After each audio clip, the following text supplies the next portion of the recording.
we are presenting our MediSapien product. MediSapien generates structured data from unstructured text for a variety of uses, including identifying patients at risk of readmission, which is the focus of this video, and other uses including patient search, clinical analytics, structuring of legacy documentation, EHR data capture, and ICD-10 coding.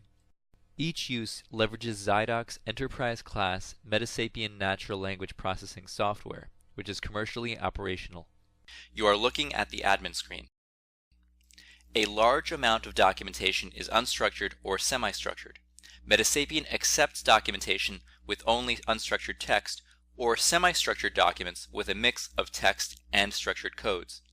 MediSapien processes the source documents and extracts the relevant structured data. MediSapien stores the structured data for subsequent analysis, and we also transmit the structured data to applications such as the one we are proposing for subsequent analysis. Here is an example of the medical codes and other structured data generated by the MediSapien natural language processing system from an unstructured medical note. Using structured data generated by MediSapien, this reporting application we developed identifies the documents meeting certain criteria such as age, sex, problems, procedures, and medications, or any combination thereof.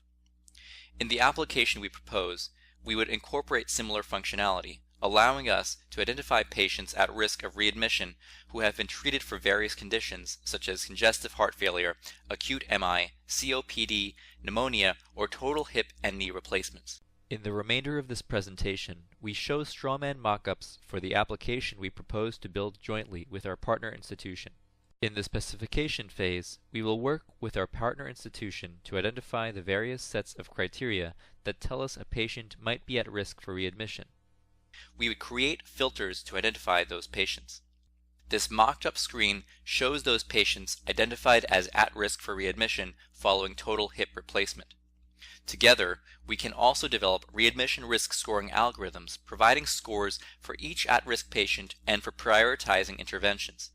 In Phase 1, the data we would process for filtering patients at risk of readmission for specific conditions and scoring their relative readmission risk would come from the patient's admit note and discharge summary.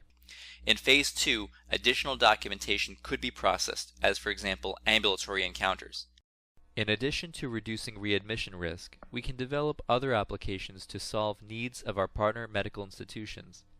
These applications will extend the beta version of our MediSapien natural language processing product to solve numerous data and documentation problems.